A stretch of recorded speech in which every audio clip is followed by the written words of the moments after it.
كحة السعال الديكي أو الووبينج كاف، نوع من أنواع الجراثيم شديدة العدوى اللي بتصيب الجهاز التنفسي.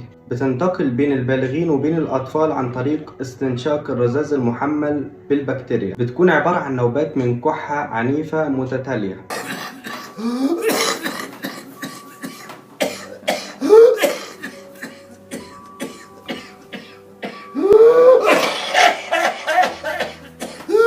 تنقسم الإصابة بها ل3 مراحل. المرحلة الأولى بتكون أعراضها مشابهة لأعراض دور البرد العادي أو الزكام، وبتستمر من أسبوع ل2.